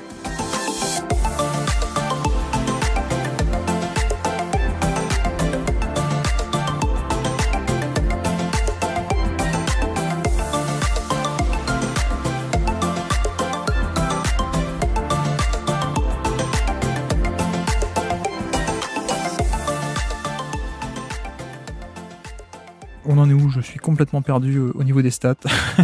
on se mélange beaucoup. Oui. Quelle est ma 3e stat de la saison? J'avais un peu prévu. Je crois que je l'ai fait au niveau d'Anthony Edwards. Du coup, quelle est la tienne? Quelle est ta 4e ou 5e stat de la saison? Alors j'en ai une qui est simple. La 4e, ça va être le chiffre 4. Oui. Et qui est que les 4 meilleurs line-up de l'année pour les Wolves comportaient ma phrase veut rien dire en français. Donc dans les 4 meilleurs line-up de la saison pour Minnesota, il y avait Kyle Anderson. Et je prends les 4 meilleurs line-up qui ont un certain nombre de possessions, pas ceux qui en ont 5 ou 6, et de manière assez assez net, puisque plus 14,1 points par 100 possession, plus 7,6, plus 9,3, plus 21,3, avec des joueurs assez différents autour de lui. Alors il y a toujours du bruit statistique dans ces chiffres-là, mais c'était pour rendre hommage à la saison de Kyle Anderson, qui a été, je pense, celui qui a sauvé la saison après la blessure de Towns, en étant inséré dans le line-up au poste 4, et qui est surtout celui qui est arrivé à débloquer Gobert, contrairement à D'Angelo Russell, avec son playmaking, qui aussi apportait une stabilité défensive, parce que au poste 4, il avait cette capacité, cette mobilité, dans un rôle où Towns, pour l'instant, est assez mal à l'aise. Et ce qui était très frappant, c'est que Chris Finch ne voulait pas, et on comprend pourquoi, sortir Kyle Anderson dans le Money Time des matchs serrés, parce que voilà, c'était absolument essentiel qu'il soit là pour stabiliser les choses. Donc voilà, c'est une stat simple en fait, qui est à peine une stat, mais qui est là comme témoignage de la très très bonne saison qu'a fait Slow-Mo. Oui, et puis il vient aussi, comme tu dis, il y a un côté passing qui est sans doute un peu sous-estimé avec Kyle Anderson. Alors, il faut se souvenir que Kyle Anderson était à la base un meneur de formation, ouais. Un ancien très très gros lycéen, top 5 de sa QV, que je dise pas de bêtises, 2012 du coup, QV de lycéen 2012, qui était donc allé avec Shabazz Mohamed à UCLA. Mais bref, à l'époque c'était un vrai meneur. Il a été un peu drafté en tant que meneur, ou en tout cas à l'époque de sa draft, il jouait meneur à UCLA, et du coup, on se posait un peu la question de est-ce que le côté meneur, est-ce qu'il peut jouer meneur pour de vrai en NBA, ou est-ce que ça peut être juste un ailier qui est un peu un point forward. Au final, il est à los Spurs, il a fait un peu ça du coup. Mais non, je dis ça aussi parce que on avait un peu observé tous les deux ce truc de... on sait que Rudy Gobert, c'est quelqu'un qui aime bien avoir des passes en hauteur, notamment, justement. Et que D'Angelo Russell, c'est pas du tout ce profil de passeur-là. Russell, c'est quelqu'un qui est beaucoup plus à l'aise pour faire des pocket passes, donc les petites passes à terre avec rebond sur pick and roll, et qui est pas du tout à l'aise pour envoyer quelqu'un au alley-oop. Et donc, avec Gobert qui a des mains un peu insuffisantes en termes de coordination, en termes de toucher de balle et tout ce que tu veux, bah lui, il préfère qu'on lui lance la balle en haut et qu'il n'y ait pas grand-chose à faire, plutôt que de réceptionner la balle très bas, sachant qu'au-delà de ses mains, il est aussi très grand, avec un centre de gravité très haut, donc c'est compliqué. Bref, donc le fit de passeur, paradoxalement, ou contrairement à ce qu'on pourrait penser, le fit de passeur n'allait pas très bien D'Angelo Russell, Gobert, alors que pour le coup, avec Kyle Anderson, on a beaucoup plus une palette de passing plus variée qui correspond aussi beaucoup mieux à Rudy Gobert. Oui, d'ailleurs, ça se voit dans les stats, puisque le taux de turnover a baissé de manière systématique quand Kyle Anderson était sur le terrain. D'ailleurs, c'est vrai aussi de l'autre côté du terrain, où il augmente. Le playmaking défensif faisait augmenter le nombre de turnovers adverses. Ouais, effectivement. Je pense que l'arrivée de Mike Conley aussi a pas mal aidé. D'ailleurs, si tu veux bien, je peux enchaîner avec ma troisième stat du jour, sauf si tu as d'autres choses à rajouter sur Kyle Anderson, mais on peut toujours trouver une raison de parler de Kyle Anderson. Non, moi, c'était 752, du coup. 752, c'était les minutes de Mike Conley, pour l'instant, à Minnesota, en excluant un peu les playoffs, du coup. Et j'avais un peu envie de te lancer, du coup, c'était un peu un prétexte pour parler de Mike Conley. Qu'est-ce qu'on fait, Rafa, avec Mike Conley, et qu'est-ce qu'on fait plus globalement à Minnesota pour l'an prochain avec le poste de meneur? Alors, si tu me permets, avant de répondre à la question, j'ajoute une des stats que j'avais pour compléter la tienne, qui était que, là, je reprends des stats de on-off global, donc la différence sur le terrain selon qui est de l'équipe, plus 8,2 avec Mike Conley, moins 5,1 avec D'Angelo Russell. Oui. Donc un total de 13,3 points de différence avec l'arrivée de Mike Conley en faveur de Minnesota, qui est dû à quoi? C'est à la fois offensif et défensif, et c'est dû notamment au turnover. Il y en a immensément moins de deux côtés du terrain d'ailleurs, enfin immensément moins contre Minnesota, immensément plus contre les opposants. Donc un impact réel, alors qui, là encore, il y a un peu de bruit statistique du fait que ça correspond plus ou moins au retour de Towns, qui revient un peu après, mais malgré tout une différence très très frappante dans l'impact qu'a eu Conley par rapport à D'Lo, qui en plus D'Lo a fait une saison qui était très correcte au shoot notamment, il a fait même une très bonne saison au shoot, mais bon, les défauts du joueur font que ça collait pas. Donc pour moi c'était une très bonne idée d'aller le chercher. Alors ensuite, la question est une question compliquée. Que faire l'an prochain? Là, pour le coup, la question me paraît assez simple, le garder, parce que il a stabilisé l'équipe, il a cet apport de vétérans qui est aussi très important, il s'entend bien, il connaît très bien Gobert, donc la question pour l'an prochain me paraît même pas se poser. C'est pour la suite, effectivement, que là, je sais pas comment on va faire, hein, parce que ni financièrement ni sportivement, je sais pas comment il va être possible de trouver un nouveau meneur. Même médicalement, hein, parce qu'il a quoi? Oui, il est très vieux maintenant, il draft 2007, donc... il doit avoir 35, non? Parce que je crois qu'il est arrivé relativement jeune. Oui, 35 ans. Ouais. Il a 35. Donc oui, tu peux pas compter sur... il faut pas espérer raisonnablement qu'il joue 82 matchs et 35 minutes. Non, mais tu réponds en tout cas déjà que pour l'an prochain, a priori, on va rester sur Mike Conley en meneur, quoi. Oui, non, mais ça c'est certain. Ok. Par contre, pour moi, la question... Alors, pour répondre à court terme, la question, c'est aussi qui va être son backup. Parce que un des problèmes, qui est peut-être pas le problème principal, hein, loin de là, mais de cette année, c'est que McLaughlin, qui avait fait une très bonne saison précédente, a été blessé, et quand il est revenu, il était vraiment plus à son niveau, et lui qui était un très bon backup, qui perdait très peu le ballon, qui stabilisait l'effectif et apportait un rythme qu'il n'y avait pas quand D'Angelo Russell, qui est un joueur plus lent, qui aime bien prendre son temps, était sur le terrain. Oui, McLaughlin, c'est plutôt le type meneur explosif, mais meneur pass first, un peu petit, qui a des limitations au scoring, mais qui a un impact de par sa vitesse, mais c'est le gestionnaire, quoi. C'est pas le mec qui va te mettre des pull-ups sur la tête des gens, quoi. Voilà, c'est ça, mais un gestionnaire au sens vraiment où il change le pace du match. Un peu d'ailleurs, pour ceux qui sortent des finales comme nous, il avait un peu l'effet qu'avait Kyle Lowry quand il rentrait pour le hit. Oh. C'est-à-dire que d'un coup, toutes choses étant égales, hein, mais d'un coup, ça va plus vite. Donc là, McLaughlin a fait vraiment une mauvaise saison. Donc, est-ce qu'il faut pas trouver un autre backup, ou est-ce qu'il va revenir à son niveau quand il sera un peu mieux physiquement, sachant qu'il faut quelqu'un d'un peu solide, parce que c'est pas jouable de demander à Mike Conley d'avoir un temps de jeu de titulaire sur 82 matchs, de titulaire, je veux dire, de 35 minutes pendant toute la saison, et il va être cramé, quoi. Donc l'idéal, ça serait de trouver quelqu'un avec qui il puisse partager le temps de jeu, même si évidemment Anthony Edwards aura encore plus de responsabilités à la main, j'imagine. Mais là il y a une vraie question pour le futur, et je sais pas trop comment y répondre, parce que c'est un vrai point d'interrogation.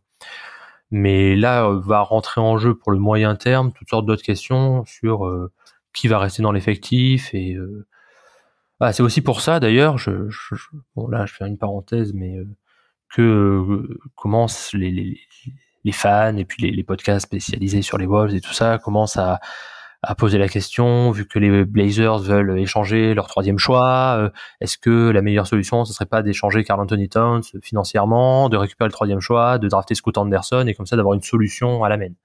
Bon, ça c'est le jeu de ce qui se passe avant la draft et avant la free agency, mais c'est bien la preuve qu'au-delà de la question financière, au-delà de la question de la compatibilité entre Towns et Gobert, il y a la question de qui sera le futur meneur de l'effectif, bien sûr. Oui. Après, on peut se dire aussi, les Clippers n'ont pas de pivot, est-ce qu'ils ne devraient pas faire un échange pour avoir Wembanyama? C'est cette fameuse période de l'année où il y a un peu des fantasmes. Oui, voilà. Mais alors, si je dis pas de bêtises, McLaughlin, du coup, le fameux Jordan McLaughlin, est-ce que c'est pas le joueur le plus vieux de l'effectif, quasiment? Le plus vieux? Le plus ancien de l'effectif, je veux dire. En termes d'ancienneté. À part Towns, ouais.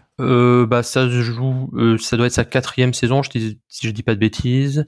Donc c'est comme Naz Reid, et comme ils sont tous arrivés en même temps, là, Naz Reid, et puis Noël aussi. Parce qu'il était déjà là en 2020, l'année du Covid, il était déjà là avec c'était le fils de avec Sanders. Ouais. Oui, ça. Ouais, c'est tous des joueurs qui sont arrivés en 2019, en fait, avec l'arrivée de Garçon Rosas, et qui ont eu les contrats spéciaux Sachin Gupta, c'est-à-dire les contrats sur 4 ans assez bas en termes de salaire. Je me souviens de cette époque, Minnesota 2019-2020 du coup, où d'un coup il y avait eu cette nouvelle attaque avec l'arrivée de Beasley aussi, qui avait, enfin vraiment on avait un truc assez dingue offensivement. Bon, ça a duré 10 matchs parce qu'en plus après il y a eu le Covid. Mais d'ailleurs vous avez un champion NBA du coup, Ryan Saunders, assistant de Mike Malone. Oui, mais puis Calvin Booth, le GM, est un ancien de Minnesota aussi. C'est vrai. Et David Adelman, le fils de Rick Adelman, était adjoint de son père et adjoint de Flip Saunders pendant longtemps à Minnesota. Ça m'a beaucoup plu parce que le match où Rick Adelman a été célébré à la mi-temps d'un match là, juste après, je crois que c'est le match où Kevin Love fait un gros match et Spoelstra fait des actions en, tu sais, la high post offense pour Bam Adebayo. On a enchaîné, je trouvais marrant. Bref, on se perd. on se perd. Revenons sur le cas du meneur. Oui, c'est vrai que moi je trouve que sur le cas de Mike Conley, j'aurais d'autres questions aussi, mais pour l'instant on est sur un contrat à 24 millions par an aussi. Et c'est un contrat finissant. Mais donc c'est pour ça que je pose la question, parce que on a vu que sur la période pour l'instant où il était là, il a fait du bien. Tu as parlé des stats très globales de présence sur le terrain. Il a été lui-même très efficace au shoot, si je dis pas de bêtises. L'aspect de passing aussi, on parlait de Rudy Gobert et qu'il aime bien avoir des lobes. On a retrouvé ce combo là aussi avec Mike Conley. Et d'ailleurs, il fait aussi beaucoup de bien en vestiaire, hein, je crois. Ça a apporté pas mal de sérénité entre Kyle Anderson et Mike Conley. Voilà, ça fait du bien parce que le début de saison était mal parti au niveau du vestiaire. Oui, je confirme. Effectivement. Et j'avoue que au-delà même de l'apport sportif et même du vestiaire, financièrement parlant, je trouve ça beaucoup plus intéressant de l'avoir pour l'an prochain plutôt que de se retrouver dans la situation là de savoir est-ce qu'il faut donner un contrat sur 3-4 ans à D'Angelo Russell. Oui. Et éventuellement de le perdre pour rien. Mais je pose la question parce que en même temps, il est aussi en fin de contrat. Et donc je me dis, est-ce qu'il y aurait pas, enfin, vu que ça devient une fin de contrat, ça peut être aussi un asset dans certains trades, mais je pense pas que ce soit en tout cas la priorité ou l'objectif. Je pense que vu ce niveau de compétence sur et hors des terrains, justement, vu qu'on en parlait, je pense que Minnesota va un peu rester avec lui, et surtout que, en fait, encore une fois, Anthony Edwards est très très jeune, donc finalement, tu as un peu le temps de faire ça à très court terme, de rester avec Mike Conley, et plus tard, quand tu verras exactement quel type de joueur est Anthony Edwards, là tu pourras te préoccuper ou être dans l'urgence de se dire il faut qu'on lui trouve le meneur qui correspond bien à côté de lui, le meneur du backcourt. Mais là pour l'instant, il y a encore bien le temps en fait.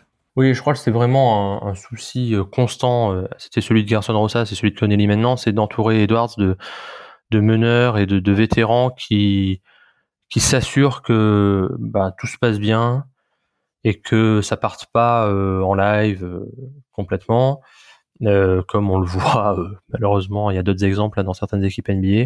Donc c'était l'idée avec Ricky Rubio, ça a été l'idée avec Patrick Beverley, maintenant c'est l'idée avec Mike Conley, puis avec Austin Rivers, Taurean Prince et tout ça, vraiment des vétérans qui soient là.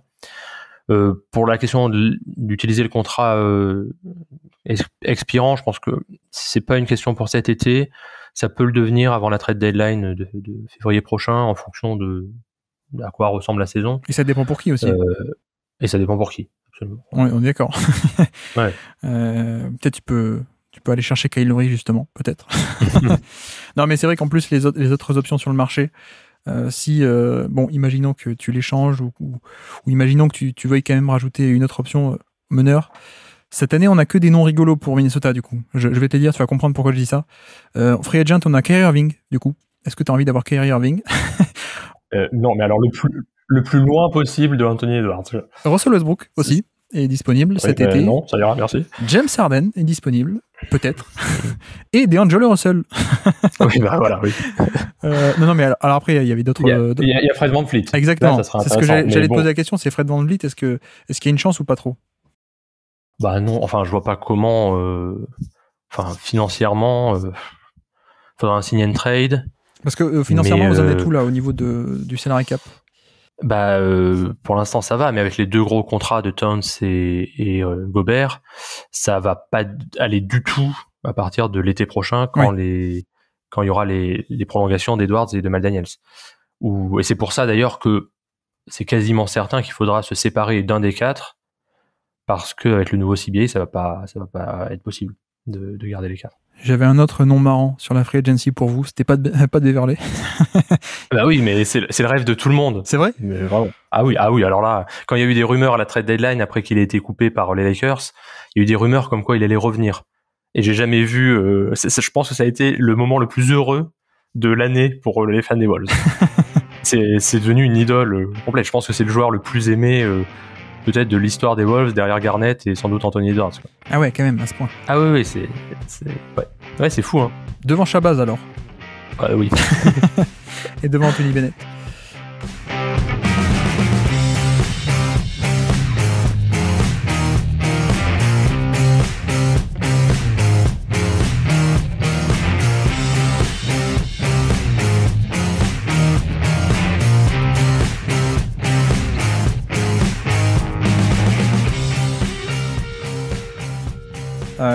Ok, alors du coup, donc ça c'était ma troisième stat, les minutes de Mike Conley, qui du coup devrait rester le titulaire l'an prochain, a priori. Quelle est donc ta quatrième stat du jour à nous présenter? Alors, si je me trompe pas, moi j'en suis à la 5e, voire la 6e ou la 7e, mais bon, alors j'en avais une qui est un peu plus geek pro Wolves, quoi, qui, bon, je pense intéresse un peu moins les gens qui suivent pas les Wolves, mais c'était 1.24. Ah, je crois que je l'ai même. Ah, vas-y. C'est les points à partir de Nasrid. Eh oui, bingo, on a la même. Ah bah écoute. Vas-y, je t'en prie.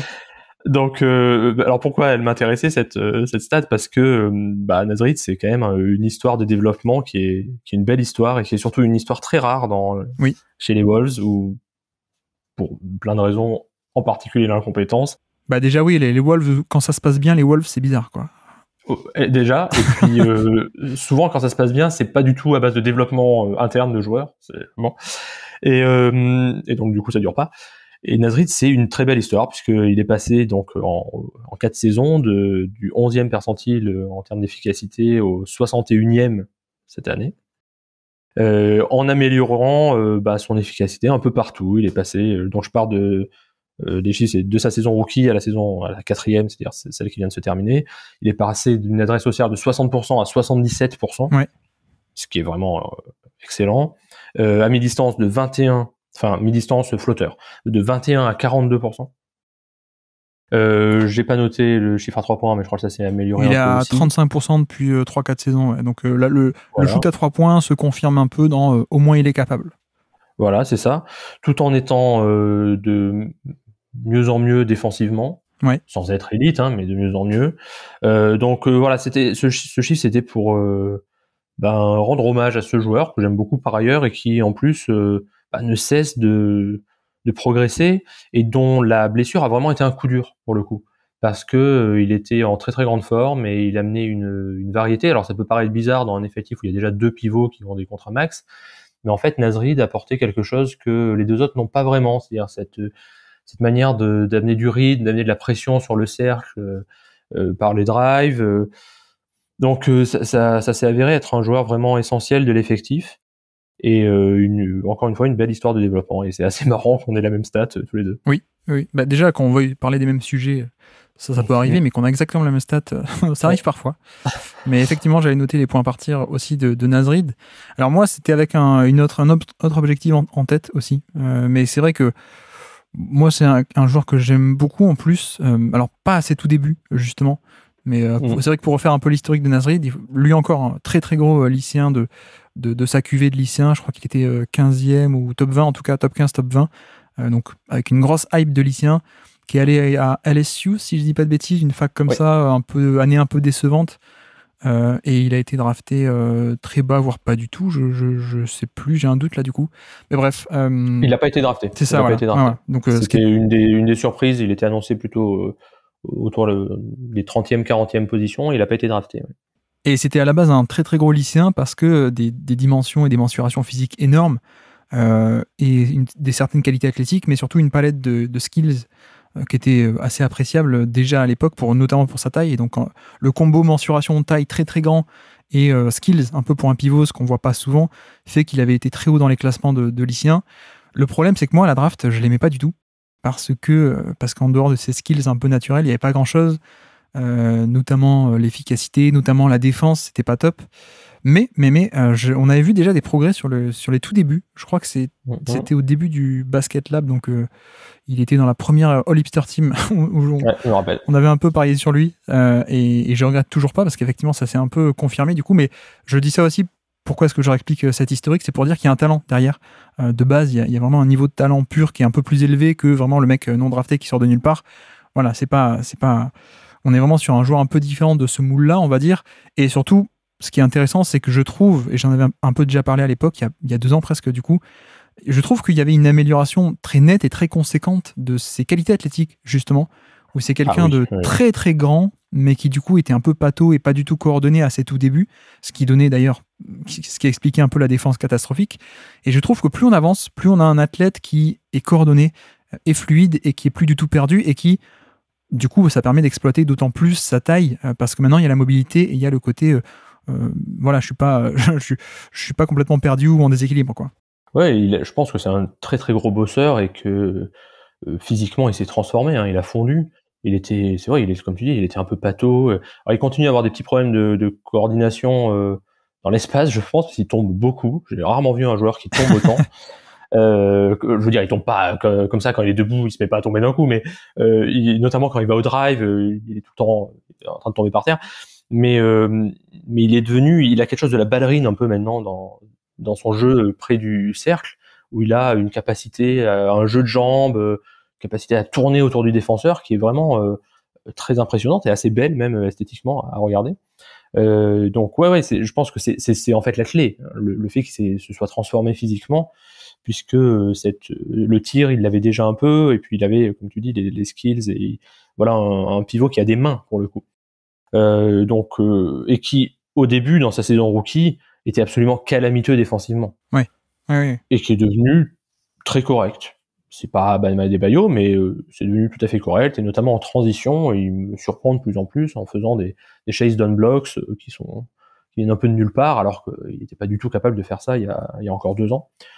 Donc ouais, c'est une chouette histoire, Nasrid, hein, et c'est quelqu'un qui, de non drafté, va passer à quelqu'un qui est payé, je pense, au moins au niveau de la mid-level exception, quoi. Et puis pour dire aussi, pour ceux qui connaissent mal, c'est quelqu'un qui peut aller un peu au poste bas, mais c'est aussi quelqu'un qui a un peu de shoot dans le périmètre. C'est aussi quelqu'un qui peut faire des drives un peu occasionnels face à certains match-ups depuis le périmètre. Donc il y a une certaine polyvalence depuis le poste de pivot qui est intéressante. Et puis la défense qui continue de progresser. Ah oui, non, ça que je voulais rajouter aussi sur l'attaque. Il est à peine dans le 50e centile au niveau du pourcentage de paniers assistés. C'est-à-dire que il y a aussi cette notion de création offensive qui est importante, enfin qui est assez intéressante avec lui. C'est pas que du catch and finish, c'est pas que ce genre de ramasse-miettes, on va dire. Il peut faire un peu de création. C'est pas non plus du Jokic. Il peut faire un peu de création, donc ça c'est intéressant. Et de l'autre côté, les progrès défensifs qui continuent année après année. Alors j'ai pas eu autant pu suivre cette année que j'ai pu, mais je sais que Ben Taylor, il y a 1 ou 2 matchs où il en parlait très très bien, des matchs contre les Warriors notamment, il a fait des grosses performances.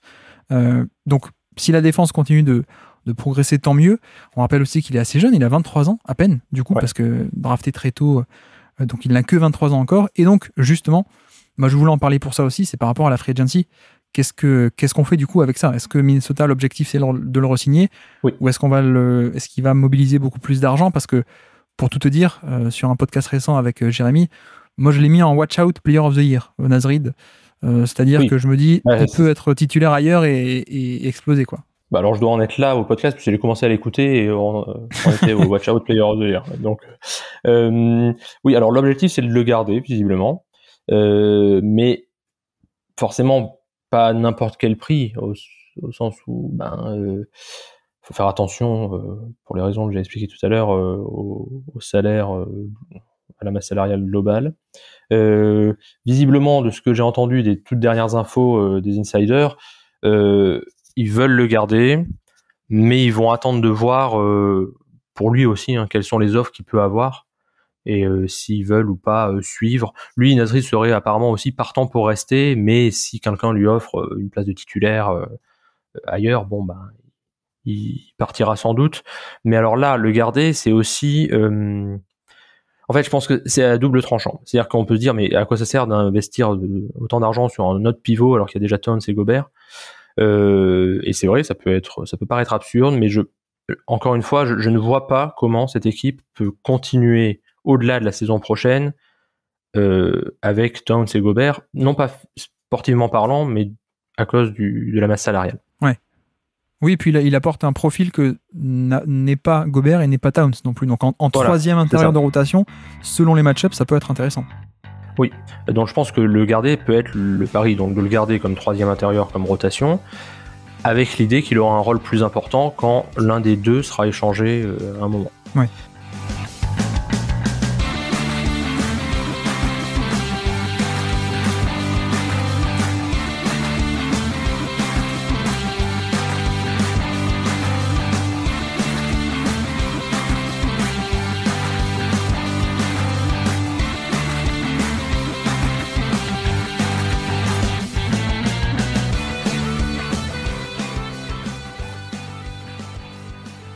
Alors du coup, transition parfaite si tu me permets. Je cale ma 4e stat du jour et je te lance parce que c'est comme ça. Mon chiffre, c'était 36 millions par an pour Towns en 2024, mais parce que le nouveau contrat n'a pas encore fait effet. Et effectivement, à la prolongation signée en 2022, ça va être du 49 millions en 2025, 49 par an, 53 millions, 57 et 61 millions la dernière année. C'est une année en option, donc peut-être il la prendra pas, on sait pas. Hein. Mais bref, donc non, je voulais un peu te lancer parce que il va y avoir un salaire qui est assez énorme. Et du coup, on fait quoi avec Karl Anthony Towns ? Je sais qu'il y a eu quelques rumeurs comme quoi potentiellement il pourrait être échangé. C'est quoi l'objectif du coup ? Alors, c'est quoi l'objectif pour le front office ? J'en sais rien. je sais pas. Moi, j'ai l'impression, malgré tout, mais peut-être mon impression est fausse, que c'est quasiment certain qu'il sera plus là d'ici un certain temps, d'ici, je sais pas, à court ou moyen terme. D'ici 2 ans, on va dire ? Ouais, parce que encore une fois, si tu gardes Towns, Gobert, plus Edwards et McDaniels, qui de toute façon resteront, et qui vont coûter très cher, t'es complètement bloqué. Non seulement tu payes la luxury tax, mais en plus, avec le nouveau CBA, tu ne peux plus recruter, tu peux plus rien faire. Donc c'est pas envisageable. Surtout pour une équipe dont rien ne dit qu'elle puisse aller au titre. Donc moi, je reste assez intimement persuadé que à partir du moment où Gobert, tu peux pas l'échanger comme ça, là, maintenant, sans perdre complètement la face et au vu du prix qu'il t'a payé. À partir du moment où Towns a montré des limites quand même qui sont certaines, notamment en play-off, le prochain move, c'est de l'échanger. J'ai du mal à voir quelle autre porte de sortie il y a à l'effectif tel qu'il est maintenant constitué. Et le problème, c'est qu'il faut trouver quelqu'un qui va être intéressé par Towns et qui va t'envoyer soit un joueur meilleur qu'à le même salaire, mais je vois pas qui du coup, soit plusieurs joueurs pour la somme, pour un total de salaire équivalent. Mais ça me saute pas aux yeux non plus. Mais tu vois, si tu fais un échange Towns contre un joueur équivalent avec un gros salaire aussi, Bradley Beal ou un truc comme ça, à quel point est-ce que ça t'avance plus ? Je sais pas. Je pense que là, je pense, non, quand je dis je pense, c'est mon avis, c'est pas celui de Tim Connolly, qui évidemment je ne connais pas. Ça serait pas vraiment de faire un échange contre Bradley Beal ou je ne sais qui, mais de diviser le contrat de Towns en quelque sorte en plusieurs parties, un peu comme ont pu le faire les Wizards, c'est quand ils ont échangé Westbrook, non ? Et qu'ils l'ont échangé contre plusieurs petits contrats. Oui. Parce que là, ça te permet si tu l'échanges contre, disons, 2-3 contrats à 10, 12 millions, plus des pics, tu regagnes de la flexibilité, en l'occurrence. Flexibilité financière, flexibilité sportive aussi, éventuellement. Mais bon, par contre, c'est risqué au sens où tu perds quand même un joueur All-Star, All-NBA. Mais bon, l'objectif pouvant être de trouver aussi peut-être des profils qui soient plus adaptés au jeu avec Gobert, je sais pas. Mais là, il y a vraiment une stratégie à avoir, c'est-à-dire aussi, si tu veux échanger Towns, est-ce qu'il vaut mieux l'échanger au cours de la saison tant qu'il est à, je sais plus combien, 35 millions, c'est ça ?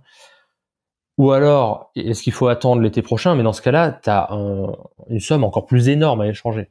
Oui. Et ça devient, a priori, plus difficile. Ou alors, ça signifie sans doute que tu vas être obligé de récupérer un contrat important dont notre équipe veut se débarrasser, ou que tu vas récupérer moins d'assets parce que c'est plus délicat pour une équipe de tout simplement de faire entrer ce gros contrat dans un total de masse salariale. Le problème de ces contrats, en fait, c'est que finalement, bon, sur le cas de Towns, on a un peu l'impression que ça fait quelque temps que ça stagne et que finalement, il est le joueur qu'il est, en fait. On ne peut pas s'attendre à des progrès conséquents ni en défense ni en attaque. Et donc, ce qu'il est, c'est un des tout meilleurs spacers de NBA en termes de spacing, parce qu'il le fait depuis une position de pivot, donc ça a en plus une valeur décuplée. Mais en termes de capacité à être un initiateur offensif, ça il l'est pas vraiment. En termes de défense, il y aura toujours un peu des problèmes. Donc il est qui il est, certes. Donc ça c'est un peu sur le côté individuel. Ça reste un joueur très très très intéressant, je pense, à avoir. Le problème c'est que ces nouveaux contrats très très encombrants, en fait t'en arrives à te poser la question, est-ce que le joueur est assez bon pour ce contrat-là pour être ma deuxième option ? Parce que si ta troisième option, elle est payée 61 millions l'année, c'est vrai que ça fait un peu cher. Même avec le nouveau CBA qu'on dit qu'il va être très gros, Et c'est un peu ça tout le problème, et c'est d'ailleurs le problème aussi avec Boston, où il se pose la question de ok, on peut donner le supermax à Jaylen Brown, mais du coup, ça va être de facto, on va le verrouiller en tant que notre deuxième option. Est-ce qu'il est assez bon pour cette deuxième option? C'est un peu le problème avec ce genre de contrat, et enfin, si Minnesota s'en sépare, je sais pas, peut-être comme tu dis, récupérer des petits, plusieurs, 2 ou 3 petits contrats du genre Jarrett Allen à 20 millions plus Caris LeVert, ça t'intéresserait ça peut-être, mais je sais pas. Après, non, parce que Jarrett Allen plus Rudy Gobert, ça n'a pas de sens pour le coup. Mais je me dis aussi peut-être que t'es pas encore totalement dans l'urgence vu l'âge très très jeune de Anthony Edwards, et que peut-être ça vaut le coup de tester encore un peu, notamment la raquette avec Gobert, qui sur le papier est très très complémentaire. Je sais pas. Alors visiblement, l'objectif du front office, c'est de reconduire la même équipe pour l'an prochain et de voir ce que ça donne. Mais là, c'est plus une réflexion vraiment à moyen terme, c'est-à-dire à partir du moment où le contrat max d'Edwards entre en vigueur, donc l'été prochain. De toute façon, le trade de Gobert, c'est aussi un aveu d'échec entre guillemets du développement de Towns. C'est-à-dire que tu vas pas chercher Gobert si Towns s'est affirmé comme un défenseur ou un protecteur de cercle, ne serait-ce que très bon, même pas d'élite, mais très bon. Ouais. Gobert a été recruté parce que il y avait ce manque qui a été constaté sur plusieurs saisons, que Towns ne peut pas être le centre d'une très bonne défense. Donc, ouais. En tout cas, on se pose la question, alors que c'est vrai qu'il y a encore quelques années, il y a 4, 5, 6 ans, on se serait pas posé la question de est-ce que Towns va être échangé de Minnesota, quoi. Ouais. Oui, mais même il y a un an, quand il signe sa prolongation. Alors, je pense que ça serait peut-être un peu bête de l'échanger là, alors que sa valeur a quand même un peu baissé du fait de sa saison à moitié blanche. Ouais, tu vois, il y a beaucoup d'idées de trade qui circulent en ce moment, et notamment avec Portland. Bon. Mais rien ne dit que Portland est intéressé, rien ne dit que les Wolves sont intéressés, mais disons que voilà, j'ai vu passer des trucs comme Anthony Simons, le 3e choix de draft, et Yusuf Nurkic pour débarrasser contre Towns, par exemple. C'est pas inintéressant, en un sens, comme idée. Pas inintéressant, mais c'est pas intéressant non plus, quoi. Pour les Wolves? Ouais. Ben oui, ça dépend ce que tu penses de Brandon Miller ou de Scott Anderson. Alors, quel choix de la draft tu m'as dit? Le 3e. Ah, le 3e, ouais, j'ai entendu le 10e. Oui, non, effectivement. Le 3e, c'est... Oui. Je pense que les Blazers diraient non. Enfin, les fans des Blazers diraient non. Oui, oui. À l'idée. Mais parce qu'on a toujours tendance à survaloriser aussi ces joueurs. Mais ouais, je sais pas. C'est difficile. Et puis par ailleurs, il faut tomber sur une équipe qui estime avoir en main un effectif qui permet d'intégrer Towns parfaitement. Et c'est pas si évident à trouver. Je sais pas. Il y a plein d'idées intéressantes. Par exemple, est-ce que Jaylen Brown contre Karl Anthony Towns c'est intéressant? Est-ce que Trae Young contre Karl Anthony Towns c'est intéressant? J'ai vu passer tous ces trucs-là, c'est pour ça que je les cite. Ouais, bien sûr. Ou alors contre Dejounte Murray, peut-être comme ça, tu fais une équipe avec les 2 trades de 2022 à Dejounte Murray et Rudy Gobert. Ouais. Ça peut être intéressant. Non, mais le truc, c'est qu'on retombe toujours sur un problème, je sais pas, mais cette dualité de timing, en fait, de timeline peut-être, avec d'un côté, et j'arrête pas de le dire moi-même aujourd'hui, j'ai pas arrêté de dire Anthony Edwards n'a que 21 ans, il n'y a pas d'urgence, etc. De l'autre, tu as aussi l'échange de Gobert qui fait que ben voilà, il est dans son prime maintenant. On ne sait pas s'il sera encore à ce point d'ici 2-3 ans. Il a déjà 30 ans. Voilà, c'est un peu cette dualité qui fait que je sais pas trop quoi en penser. Je sais absolument pas qu'est-ce qui va se passer. Je pense pas non plus, parce que tu vois, tu parlais de récupérer le 3e choix de la draft. Mais est-ce que vraiment tu as besoin, est-ce que tu as envie d'avoir un 3e choix de la draft avec Gobert qui a 30 ans et qui veut être, où tu as une équipe compétitive, et même Anthony Edwards, hein. Edwards, ok, il est encore jeune, mais a priori, tu prends pas un 3e choix de la draft parce que tu es censé être déjà un peu plus avancé que ça, si je m'exprime bien. Mais je sais pas, c'est un peu le boxon au niveau des timelines, j'ai l'impression. Ouais, c'est compliqué parce que je pense qu'ils ont voulu, et ça, il me semble que malgré tout, plus ça va, plus je suis la NBA, plus il me semble que c'est une bonne idée de ne pas se dire que tu vas faire une équipe, que si c'est confus ce que je dis, que si tu as repéré un joueur dans ton effectif, qui est un rookie ou un sophomore, peu importe, mais qui est sans doute une future star, plus ça va, plus je me dis que c'est une bonne idée de pas se dire que je vais construire qu'avec d'autres jeunes autour de lui. Oui. Parce que c'est ça, en fait, on voit, il y a très peu de cas où ça marche. Oui, il y a quasiment aucun exemple où il y a 4 mecs qui ont été draftés en 3 ans et qui deviennent les 4 mecs champions en titre 10 ans plus tard. Oui. Quoi. Alors évidemment, tu peux parler du Thunder, mais c'est un cas sur 100, quoi. Oui. Enfin, et encore, ils n'ont pas été champions. Mais la plupart du temps, soit ça marche pas, soit même pire, ça donne des mauvaises habitudes aux jeunes joueurs parce qu'ils sont pas encadrés, parce qu'ils ont des responsabilités qu'ils sont pas prêts à avoir. C'est pour ça d'ailleurs que je suis assez sceptique sur ce que font les Rockets, par exemple, en ce moment. Donc, il me semble que c'est une bonne idée aussi d'apporter des joueurs qui permettent très vite à une jeune star d'aller en play-off, d'avoir de l'expérience. Et franchement, à Minnesota, on a payé pour voir tous ces jeunes joueurs qui ont été développés n'importe comment et qui ne sont jamais allés en play-off et qui du coup n'avaient pas l'habitude de ces matchs de très haut niveau à très haute intensité. Et en même temps, là où c'est un équilibre très très compliqué, c'est qu'il faut pas aller non plus trop loin vers l'accélération. Je sais pas, je pense par exemple à ce qu'avaient fait les Pelicans avec Anthony Davis, où ils avaient très vite mis des vétérans, où ils avaient voulu mettre plein de gens qui vont par ailleurs été blessés, et où ça n'avait pas du tout marché. Donc c'est très compliqué comme équilibre à trouver, et c'est pour ça que certains, tu vois, parlaient de ce trade avec Portland, tout à fait théorique, hein, en se disant que ça permettait un peu de revenir en arrière, de garder quelques éléments d'expérience, Conley, Gobert, et de rajouter un peu de jeunesse pour se réaligner un peu sur le timing de Anthony Edwards. Bon, là-dedans aussi, on revient toujours à la même question Minnesota, malheureusement, qui est l'instabilité des front office, qui changent tous les 2-3 ans et qui du coup ont des projets différents. Bon. Je pense que Tim Connelly, et le titre de Denver en est la preuve, est plutôt un gars du genre patient. C'est-à-dire, contrairement à ce que le trade de Gobert peut laisser penser, mais du genre à penser que c'est pas parce qu'une année ça marche pas que ça remarchera pas l'année suivante. Mais c'est la grande question de toute façon pour les Wolves. Hein. C'est comment tu réalignes tout ça et quelle est la meilleure façon de construire autour d'Edwards, puisque là, il n'y a plus d'ambiguïté depuis cette année et que Tim Connelly l'a dit à la fin de la saison. Mon boulot, c'est d'entourer Anthony Edwards. Ce qui est déjà assez parlant, c'est plus de dire c'est Karl Anthony Towns. Bah c'est ça, ouais. C'est Anthony Edwards. Alors qu'il y a 5-6 ans, ça c'était, on pensait que Towns serait un peu la figure de proue. Mais ouais, et puis même l'an dernier, hein, le discours c'était Karl Anthony Towns c'est le leader.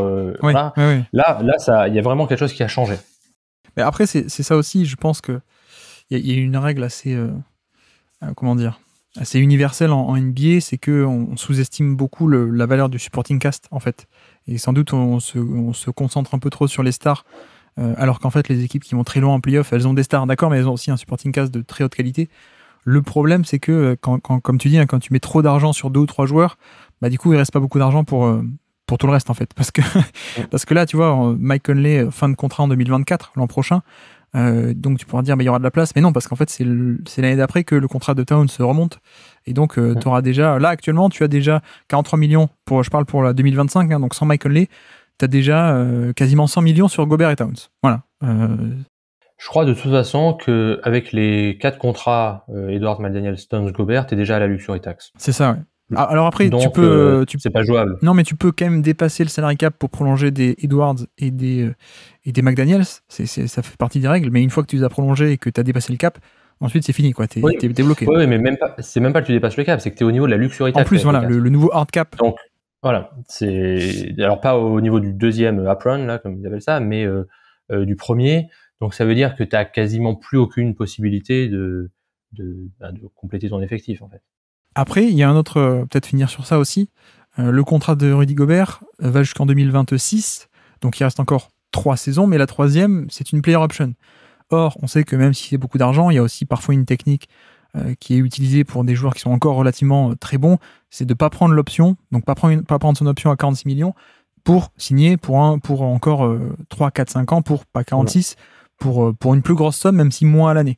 Voilà, donc ça peut être envisageable, mais je dis ça aussi pourquoi ? Parce que ça me choquerait pas non plus que l'an prochain, 2024 et 2025 aussi, du coup, on continue un peu dans ce cycle-là, on va dire, pour encore 2 ans, et que l'été 2025, dans 2 ans, peut-être que Rudy Gobert prendra pas son option, peut-être qu'il sera temps de tourner une page, peut-être aussi avec Karl Anthony Towns en échange. Je ne sais pas, mais j'avoue que moi, si c'était moi, j'essaierais peut-être de continuer un peu avec cette raquette, parce qu'on en a parlé avec Edwards aussi notamment. Tu as besoin du spacing, et ça, il te l'apporte Karl Anthony Towns de très très belle manière. Donc, moi, personnellement, j'aimerais bien voir au moins une année des deux ensemble, avec en plus Edwards qui continue de progresser. Je pense que c'est le plan. Mais par contre, encore une fois, je pense pas que ça soit jouable une deuxième année ensuite. Ouais. Financièrement parlant. Parce que, ou à moins que l'année prochaine, je sais pas, ils aillent en finale de conférence ou mieux, et que les propriétaires disent bon, ça vaut peut-être le coup de payer la luxury tax de manière énorme, mais même, ça veut dire que là, il y a des contrats, je sais pas, de Taurean Prince, de Nasrid et d'autres. Ça veut dire que t'as 4 joueurs et autour, t'as que des joueurs au minimum. Bon. Sinon, vous voulez pas garder Towns, garder Gobert et recruter le scouting department de Miami, peut-être? Comme ça, avoir plein de joueurs qui jouent en finale de conférence, qui sont payés 500 000 l'année. Finalement, c'est un peu ce qu'on avait réussi à faire Rosas et Gupta, parce que quand tu vois ce qu'ils ont choisi hors de la draft, quasiment, c'est impressionnant. Hein. Il y a Nasrid, Jalen Noel, Matt Laughlin. T'as du beau monde. Bref, je crois qu'on a quand même fait le tour. On a donné pas mal de stats. On a fait plus que 10 stats d'ailleurs. Oui. On n'a pas parlé de Taurean Prince, mais c'est peut-être pas si mal que ça aujourd'hui. On a des Wendell Moore qu'on n'a pas encore trop vu cette année. Wendell Moore, l'ancien de Duke. On verra pour la suite. Jalen Noel aussi. Bah, tu m'arrêtes si tu as des joueurs. Très décevant cette saison. Jalen Noel, qui va partir de toute façon. Une des bonnes surprises de l'année, ça a été Alexander Walker, qui est arrivé dans le trade de D'Angelo Russell avec Conley, et qui s'est avéré être une pièce assez essentielle de la rotation, notamment en défense, où il a vraiment été assez colossal. Je pense que c'est sans doute le joueur qui a posé le plus de problèmes à Jamal Murray de tous les playoffs, ce qui est quand même pas rien, et qui va être prolongé a priori pour l'an prochain.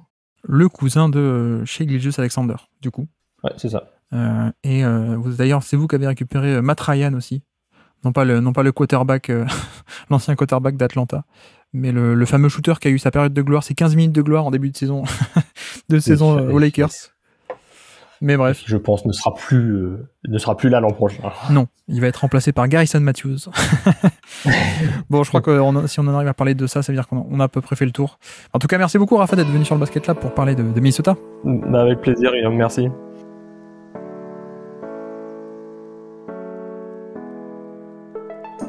Merci à tous d'avoir suivi cet épisode, j'espère que ça vous aura plu. Et j'espère qu'effectivement on n'a pas... Le timing de certaines de nos discussions ne vous ont pas trop perturbé par rapport à Fred VanVleet et la Free Agency, par rapport à la draft de Scoot Anderson notamment, par rapport d'ailleurs à Nasrid qui a re-signé à Minnesota. Voilà, encore une fois, on a enregistré juste avant la draft il me semble, et avant la Free Agency aussi. Mais j'ai mis un peu de temps avant d'arriver à publier cet épisode, donc ceci explique cela. Et du coup, nous, pour la prochaine fois, on a normalement un format qui devrait revenir, qui est celui des joueurs déception et surprise de la saison. Il devrait arriver d'ici peu, mais je pense que la prochaine fois, on va continuer cette série des stats de la saison avec le bilan, cette fois, du Utah Jazz. Et donc, sur ce, je vous remercie une nouvelle fois de nous avoir écoutés jusqu'au bout. Un grand merci évidemment, comme à chaque fois, à Rafa d'être passé sur le podcast. Et moi je vous dis à très bientôt. Ciao.